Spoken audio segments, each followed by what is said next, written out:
Welcome to the Gymnasium of the Kinosaries, one of the many places where philosophers came to enrich the mind and enlighten the spirit.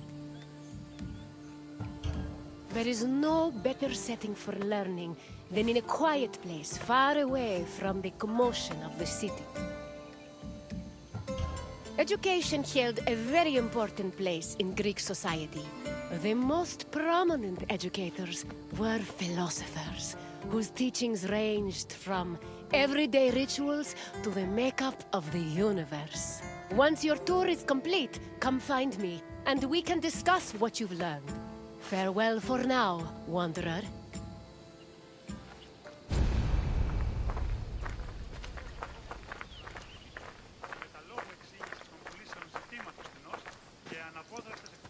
Philosophy comes from the Greek word philosophia, or love of wisdom. This concept was in direct contrast with philochromatia, love of money, and philotimia, love of honor. As of the second half of the 5th century BCE, Athens was known as Greece's capital of philosophy. Due to the rise of democracy, there was an increasing need for education beyond the basic subjects of elementary school. Athenian citizens needed to be able to participate in various functions of the democratic state, such as being elected for office, proposing new laws, engaging in military decisions, or simply defending their rights.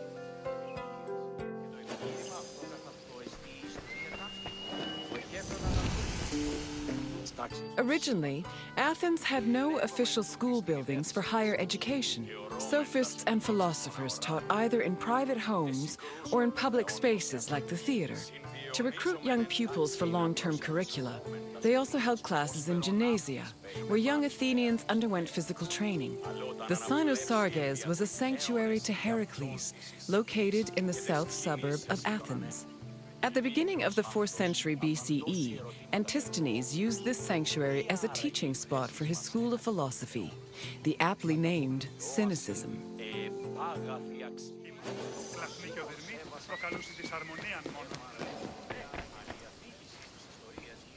Philosophy comes from the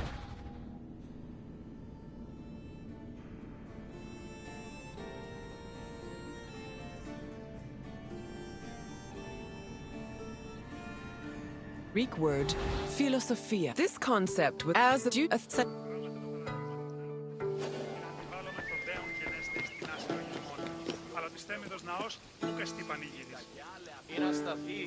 Originally, Athens had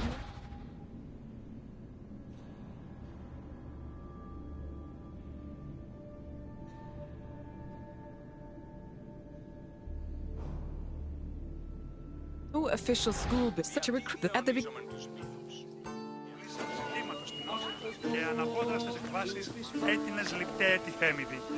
Μόνον όταν το επιχείρημα δομείται πιστικό, τότε δίνεται αν κερδάνε ένα ζήτημα.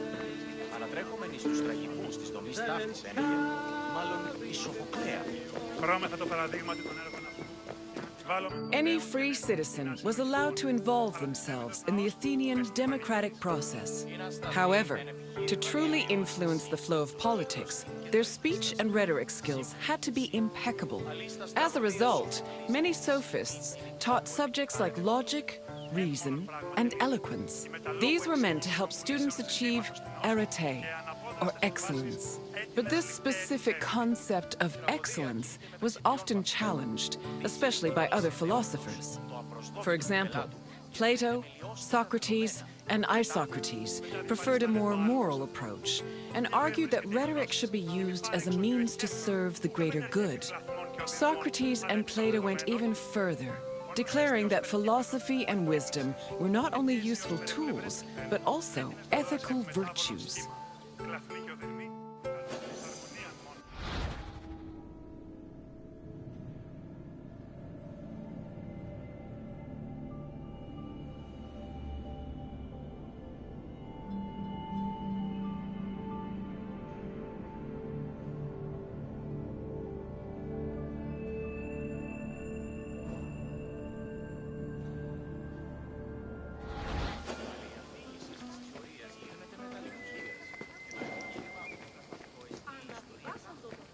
Ancient Greek philosophy was multidisciplinary in nature.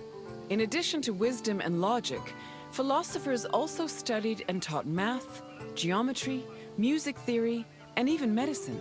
For example, the philosopher Prodicus wrote a treatise called On Human Nature, where he outlined various explanations on human physiology. Philosophy's influence was also great enough to affect medicine. Hippocratic physicians were known to incorporate philosophical ideas into their work, and the treatise On Airs seems to be influenced by pre-Socratic theories on air being the first principle of the universe.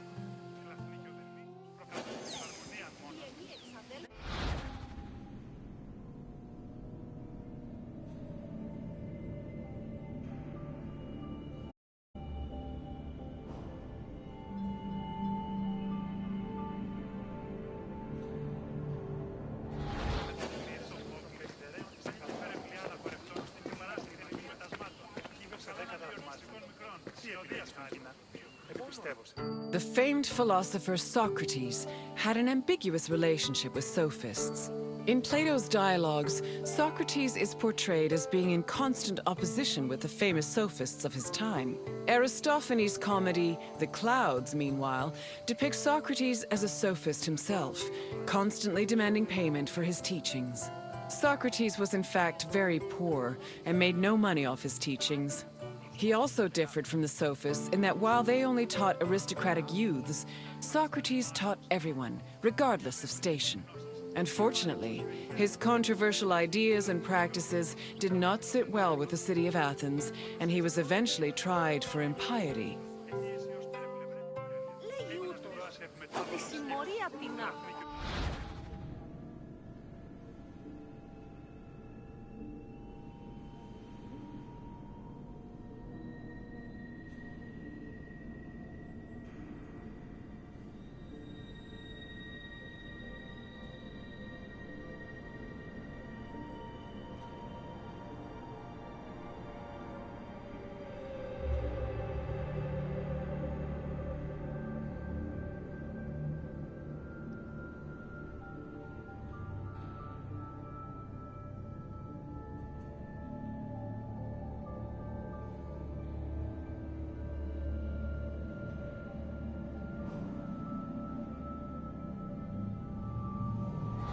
Σκευοφλίας.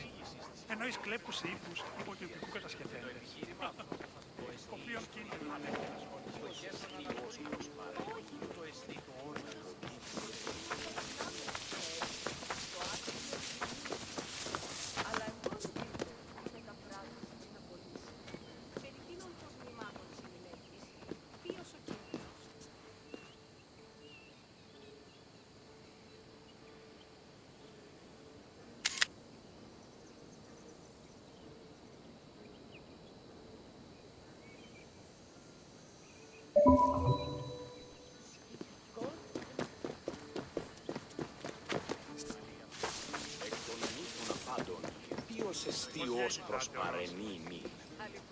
Philosophy was not only a collection of ideas, but a way of life. According to philosopher Pierre Hadot, his ancient counterparts had a daily regime of spiritual exercises to combat their passions, doubts, and illusory beliefs. These exercises included meditation on death, contemplation of nature, or speaking with a friend or mentor. Philosophers also followed specific dress codes and diets. They were also part of a community of masters and students. These communities were created and strengthened in schools. Plato founded such a school in the early 4th century BCE, when he purchased a property in a grove just outside of Athens. The school was designed to groom students into philosopher citizens who could eventually rule the city in a measured and fair manner. It followed its own rules and was open to both male and female disciples.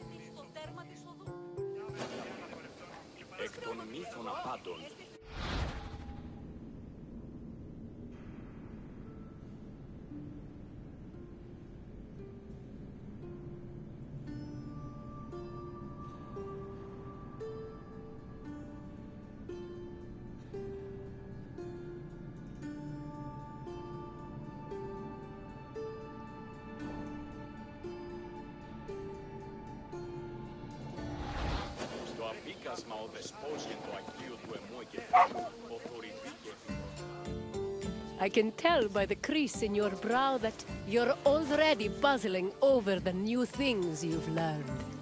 Don't be embarrassed. Even the wisest among us need to ask questions before they search for answers. Is there anything else you'd like to do? You wish to test your wisdom? Very well. Let's see how you compare to the great philosophers. The first question is an easy one. What does philosophia mean?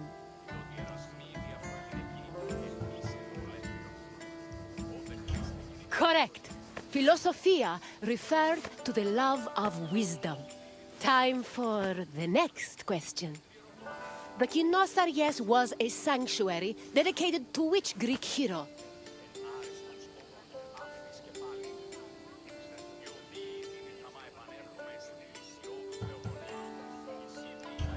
Theseus was a legendary Greek hero whose achievements include such amazing feats as slaying the Minotaur. But the Kynosarjes was not one of his sanctuaries. Try a different answer. Correct. It was the mighty Heracles. Now, for the last question. Which play by Aristophanes portrayed Socrates as a sophist?